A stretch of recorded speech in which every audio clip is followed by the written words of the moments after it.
അതിനൊരു പ്രധാന കാരണം വടക്ക് മഹാവിഷ്ണുവും ഭാരതപ്പുഴയുടെ തെക്ക് ശിവനും ബ്രഹ്മാവും ഇതൊരു ത്രികോണ ഭാവത്തിലാണ് എന്ന് ആരും ഇതുവരെ നേരത്തെ പറഞ്ഞില്ലേ. ത്രിമൂർത്തി സംഗമം എന്ന് മാത്രമല്ലാതെ ഇതിനൊരു ശ്രീചക്ര ഭാവമുണ്ടെന്നും ശ്രീചക്ര ഭാവസ്ഥാനത്തിലാണ് ഈ ക്ഷേത്രങ്ങൾ സ്ഥിതി ചെയ്യുന്നത് എന്നും അദ്ദേഹമാണ് ഇത് കണ്ടെത്തിയിട്ടുള്ളത്. അദ്ദേഹവും അദ്ദേഹത്തിൻ്റെ ശിഷ്യന്മാരും. അദ്ദേഹം പറയുന്നു, പരശുരാമൻ ഉൾപ്പെടെയുള്ള ദേവസ്ഥാനങ്ങൾ അവിടെ ഉണ്ട്, അത് ആളുകൾ തിരിച്ചറിയണം എന്ന് വിചാരിച്ച് അദ്ദേഹം അവിടെ ബോർഡും സ്ഥാപിച്ചിട്ടുണ്ട്. ഭാരതപ്പുഴയുടെ വടക്ക് ഭാഗത്ത് 72 ദേവതാസ്ഥാനങ്ങളുണ്ട്. നമസ്കാരം. നമസ്കാരം. ഋഷീശ്വരന്മാർ തപസ് ചെയ്ത ഈ പുണ്യസ്ഥലം ഇപ്പോൾ വീണ്ടും ഇന്ന് കാണുന്ന രീതിയിലേക്ക് ഭക്തജനങ്ങളെല്ലാം എത്തിച്ചേരുകയാണ്. മകം വളരെ നേരത്തെ ഈ ഒരു തുടങ്ങിയ ഒരാളെന്നുള്ള നിലയിൽ എല്ലാവർക്കും വേണ്ടി ഈ മണ്ണിൻ്റെ ഈ പ്രത്യേകതയും ഇതിലൊക്കെ ഒരു ഗവേഷണ തൽപരനായ അങ്ങ് ഒന്ന് വിശദീകരിക്കുന്നത് വളരെ നന്നായിരിക്കുന്നതാണ് എനിക്ക് തോന്നുന്നത്. ഞാനും ഏകാന്തമായി ഇവിടെ വന്ന് കിടക്ക് ഇരിക്കാറുള്ള ആളാണ്. ആ ഋഷിമാരുടെ സങ്കല്പം ഇപ്പോഴിതാ കുംഭമേള വരെ എത്തി നിൽക്കുന്നു. ഇവിടുത്തെ ആ ത്രികോണ രീതിയിലുള്ള ശ്രീചക്ര സംബന്ധം അങ്ങനെ പലതും പറയാനുണ്ടാവുമല്ലോ. തീർച്ചയായിട്ടും ഒന്ന് വിശദീകരിച്ചാൽ. അങ്ങേക്ക് ഇവിടെ വന്നപ്പോൾ ഒരു എനർജിയിൽ ഏത് തരത്തിലുള്ള വ്യത്യാസങ്ങൾ കണ്ടിട്ടുണ്ടെന്ന് പറഞ്ഞാൽ ആദ്യം നന്നായിരിക്കും. തീർച്ചയായിട്ടും ഇവിടെ ഈ ഭാഗത്ത് ഈ ബ്രഹ്മക്ഷേത്രവും ശിവക്ഷേത്രമുള്ള ഞാനത് ഇരിക്കാൻ തന്നെ കാരണം അതാണ്. ഈ ഭാഗത്ത് വളരെ ശാന്തവും ധ്യാന നിരതരായിരിക്കാൻ, ഏകാന്തമായിരിക്കാൻ വളരെ നന്നായിട്ട് അനുഭവപ്പെടുന്നു. എനിക്കിതിന് ഏത് കാലാവസ്ഥയിലും എവിടെയും ഇരിക്കാം, എങ്കിലും കുറച്ചുകൂടി ഈ പ്രദേശത്ത് അത് സാധിക്കുന്നുണ്ട്. അതിനൊരു പ്രധാന കാരണം വടക്ക് മഹാവിഷ്ണുവും ഭാരതപ്പുഴയുടെ തെക്ക് ശിവനും ബ്രഹ്മാവും ഇതൊരു ത്രികോണ ഭാവത്തിലാണ് എന്ന് ആരും ഇതുവരെ നേരത്തെ പറഞ്ഞില്ലേ. ത്രിമൂർത്തി സംഗമം എന്ന് മാത്രമല്ലാതെ ഇതിനൊരു ശ്രീചക്ര ഭാവമുണ്ടെന്നും ശ്രീചക്ര ഭാവസ്ഥാനത്തിലാണ് ഈ ക്ഷേത്രങ്ങൾ സ്ഥിതി ചെയ്യുന്നത് എന്നും ശരിക്കും പറഞ്ഞാൽ 2020 ഇതിനെക്കുറിച്ചുള്ള പ്രത്യേക പഠനത്തിലാണ് കണ്ടെത്തുന്നത്. 2020 മാത്രമാണ് ഇത് തിരുനാവായ മാഘമക മഹോത്സവത്തിൻ്റെ ബ്രോഷറിലാണ് ആദ്യം ഇത് പറയുന്നത്. ഇപ്പോഴും അതിനെക്കുറിച്ച് പഠിച്ചുകൊണ്ടിരിക്കുകയാണ്. അപ്പോൾ ഇത് ത്രികോണ ഭാവമാണ്. ത്രികോണ ഭാവത്തെ നമ്മളിതിനെ ശ്രീചക്രം എന്ന് പറയാൻ പറ്റില്ല. ഒരു ത്രികോണാകൃതിയിൽ 3 ക്ഷേത്രങ്ങൾ ഉണ്ടാവുമ്പോൾ അത് ശ്രീചക്ര ഭാവത്തിലാണ് എന്ന് പറയാം. പക്ഷേ ഇത് ശ്രീചക്രം എന്ന് പറയണമെങ്കിൽ നമുക്കറിയാം ശ്രീചക്രം വളരെ വിസ്തൃതമാണ്. നമുക്കൊരു ശ്രീചക്രം ഞാൻ അങ്ങോട്ട് പറയേണ്ട കാര്യമില്ലല്ലോ. വലിയ വൃത്താകൃതിയിൽ അതിന് നിരവധി ത്രികോണങ്ങൾ വരുന്നു. ആ ത്രികോണങ്ങളിലെ മധ്യഭാഗത്തുള്ള ത്രികോണമാണിത്. അപ്പോൾ അതിൻ്റെ ശ്രേഷ്ഠത, അതിൻ്റെ ഒരു വലിയ തരത്തിലുള്ള പോസിറ്റീവ് ഒരു കേന്ദ്ര ബിന്ദു ഉള്ളൊരു വലിയ ശ്രീചക്രം എടുത്ത് നോക്കിയാൽ ഏറ്റവും അടിയിൽ ഉള്ളിൽ കാണുന്ന നടുവിൽ കാണുന്ന ശ്രീചക്രമാണിത്. അപ്പോൾ അതിൻ്റെ 3 ഭാഗത്തുമുള്ള ക്ഷേത്രങ്ങളാണിത്. ഇതിനിടയിൽ തന്നെ നിരവധി ദേവസ്ഥാനങ്ങളുണ്ട്.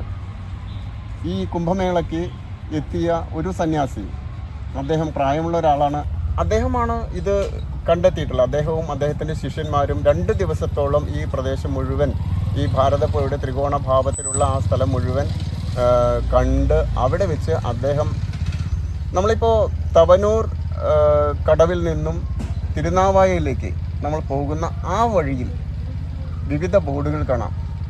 അദ്ദേഹം പറയുന്നു, പരശുരാമൻ ഉൾപ്പെടെയുള്ള ദേവസ്ഥാനങ്ങൾ അവിടെ ഉണ്ട്, അത് ആളുകൾ തിരിച്ചറിയണം എന്ന് വിചാരിച്ച് അദ്ദേഹം അവിടെ ബോർഡും സ്ഥാപിച്ചിട്ടുണ്ട്. പക്ഷെ അദ്ദേഹം അത് സ്ഥാപിച്ചെങ്കിലും ആളുകൾക്ക് ഇതെന്താണ് ബോർഡ്, ഇതെന്താണ് സ്ഥാപിച്ചത് എന്ന് ഇതുവരെ മനസ്സിലായിട്ടില്ല. അദ്ദേഹം കണ്ടെത്തിയതാണ്. ഞാൻ പറഞ്ഞു വന്നത്, ഓരോ ത്രികോണ ഭാവത്തിൻ്റെ ഉള്ളിലും നിരവധി ദേവതാസ്ഥാനങ്ങളുണ്ട്. അത് അങ്ങയോട് പറയേണ്ട കാര്യമില്ല, അങ്ങേക്ക് ഈ കാര്യത്തിനെക്കുറിച്ച് അറിയാവുന്നതാണ്. അപ്പോൾ ഈ ത്രികോണാകൃതിയിൽ മാത്രം കാണുന്നതാണത്. അപ്പോൾ ആ ശ്രീചക്രത്തിൻ്റെ മറ്റ് ത്രികോണ ഭാവങ്ങളുണ്ട്, അത് ഏതുവരെ വ്യാപിച്ച് കിടക്കുന്നു എന്ന ഒരു പഠനത്തിലാണിപ്പോൾ ഞാൻ. അപ്പോൾ ഇത് ത്രികോണത്തിൻ്റെ മധ്യഭാഗം മാത്രമാണ്. അപ്പോൾ ഇതിൻ്റെ അതിർത്തി കിടക്കുന്നത് വടക്ക് രായിരമംഗലം വരെയും, രായിരമംഗലം എന്ന് പറഞ്ഞാൽ പരപ്പനങ്ങാടിയുടെ കുറച്ച് ഇപ്പുറത്ത്, പരപ്പനങ്ങാടിയുടെ ബൗണ്ടറിയിൽ ഒരു പുഴയാണ് പൂരപ്പുഴ എന്ന് പറയും.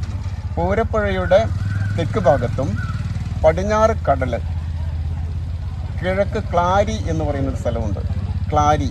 നമ്മളിപ്പോൾ ഇരിക്കുന്നത് ഗോവർദ്ധനപുരത്താണ്. അപ്പോൾ തെക്ക് ഗോവർദ്ധനപുരവും അത്രയും വ്യാപിച്ചു കിടക്കുന്ന വിസ്തൃതി ഈ ശ്രീചക്രത്തിൻ്റെ ഊർജമുണ്ടെന്നുള്ളതാണ്. അപ്പോൾ ആ ശ്രീചക്രത്തിൻ്റെ മധ്യഭാഗത്ത് ത്രികോണ ഭാവം മാത്രമാണിത്. അപ്പോൾ അതിനെക്കുറിച്ച് ഇപ്പോൾ പഠനം നടന്നുകൊണ്ടിരിക്കുകയാണ്. 2 വർഷത്തിലേറെയായി അതിനെക്കുറിച്ച് പഠനം നടത്തിക്കൊണ്ടിരിക്കുന്നു. അപ്പോൾ അത് എവിടെയൊക്കെയാണ് എന്ന് കണ്ടെത്തിയപ്പോഴാണ് ഇത്രയും വിസ്തീർണത്തിൽ ഇത് പരന്നു കിടക്കുന്നുണ്ടെന്നുള്ളത്. അപ്പോൾ അങ്ങനെയാണെന്നുണ്ടെങ്കിൽ ഓരോ ത്രികോണഭാവത്തിലും ദേവതാസ്ഥാനങ്ങൾ ഉണ്ടാവണം. ഭാരതപ്പുഴയുടെ വടക്ക് ഭാഗത്ത് 72 ദേവതാസ്ഥാനങ്ങളുണ്ട്. 72 ദേവതാസ്ഥാനങ്ങളും മൂകാംബികയാണെന്നുള്ളതാണ് ഏറ്റവും ആശ്ചര്യം ജനിപ്പിക്കുന്നത്. അതിൽ 22 എണ്ണം നമ്മൾ തിരിച്ചറിഞ്ഞു കഴിഞ്ഞു എവിടൊക്കെയാണ് എന്നുള്ളത്. ഒരു ദേവതാസ്ഥാനം നിൽക്കുന്നത് താനൂർ അമൃതാനന്ദമയി മഠത്തിൽ അടച്ചു പൂട്ടിയിട്ടുള്ള ഒരു സ്വകാര്യ വ്യക്തിയുടെ ഒരു കുടുംബത്തിൻ്റെയാണ് ആ ദേവതാസ്ഥാനം. പിന്നെ മറ്റൊരു പ്രത്യേകത പറഞ്ഞാൽ ഏറ്റവും കൂടുതൽ നരസിംഹ ക്ഷേത്രങ്ങളുള്ളത് ഈ ശ്രീചക്രഭാവത്തിലാണ്. തന്ത്രസംഗ്രഹം എഴുതിയ കേളല്ലൂർ നീലകണ്ഠ സോമയാജിപ്പാട് അടക്കം ഇവിടെ ജീവിച്ചിരുന്ന 48 പണ്ഡിതന്മാരിൽ 38 പണ്ഡിതന്മാരും ഈ ശ്രീചക്രഭാവത്തിലെ ദേവതകൾ ഉപാസിച്ചിരുന്നവ. അതിൽ തന്നെ 6 എണ്ണം അതിപ്രശസ്തമായ ക്ഷേത്രങ്ങളാണ്. ശ്രീമൽ കുണ്ഠപുരേ വിരാജതി പരക്രോഡേ ച തേജപരം നാവാനാത്മി എന്നൊക്കെ പറഞ്ഞിട്ടാണ് ആ ശ്ലോകം വരുന്നത്. ഇവിടുത്തെ പണ്ഡിതന്മാർ അവരുടെ രചനകളുടെ തുടക്കത്തിൽ ഈ ക്ഷേത്രങ്ങളെ വന്ദിച്ചുകൊണ്ട്, ഈ ശ്രീചക്രഭാവത്തിലെ ക്ഷേത്രങ്ങളെ വന്ദിച്ചുകൊണ്ടാണ് രചനകൾ നിർവഹിച്ചിരുന്നത്. മറ്റൊന്ന്, ഇതേ ശ്രീചക്രത്തിനുള്ളിലാണ് വെട്ടത്തുനാട് സ്ഥിതി ചെയ്യുന്നത്. കേരളത്തിലെ ആദ്യത്തെ സാംസ്കാരിക നാട് ഈ ഭാരതപ്പുഴയുടെ നേരെ വടക്ക് ഭാഗത്താണ്. 36 കിലോമീറ്ററാണ് അതിൻ്റെ വിസ്തീർണം. അതായത് 8 കാതം വിസ്തൃതിയിലുള്ള വെട്ടത്തുനാടാണ് കേരളത്തിൻ്റെ 2 അറ്റങ്ങളിലേക്കും വിജ്ഞാനത്തിൻ്റെ പ്രഭ പരന്നതിൻ്റെ പ്രഭവ കേന്ദ്രം.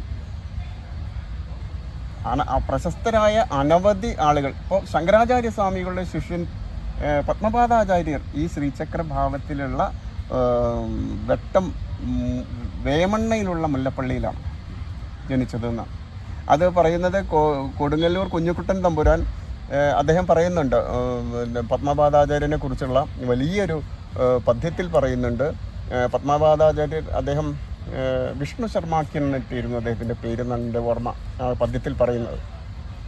ശങ്കരാചാര്യരെ പരിചയപ്പെടുത്തുന്നത് ഉണ്ട് കേരളത്തിൽ കൈലാസത്തിന് സമാനമായ കുണ്ഠപുരം എന്നൊരു ഗ്രാമം, ആ ഗ്രാമത്തിൽ ആണ് എൻ്റെ വാസസ്ഥലം എന്ന് പരിചയപ്പെടുത്തിക്കൊണ്ടാണ് അത്രേ ശങ്കരാചാര്യരെ പരിചയപ്പെടുത്തുന്നത്.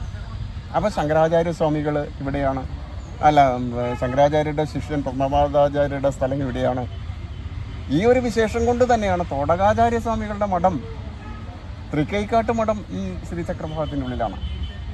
അങ്ങനെ എന്തുകൊണ്ടും സവിശേഷമായ ഒരു ശക്തി കേന്ദ്രത്തിലാണ് നമ്മുടെ ഈ ഭാരതപ്പുഴയുടെ ചുറ്റുഭാഗമുള്ള സ്ഥലം. അതിൻ്റെ ഏറ്റവും ഊർജ്ജമുള്ള ഒരു സ്ഥലമാണ് നമ്മൾ ഈ കാണുന്ന ഈ ത്രിമൂർത്തി സംഗമസ്ഥലം.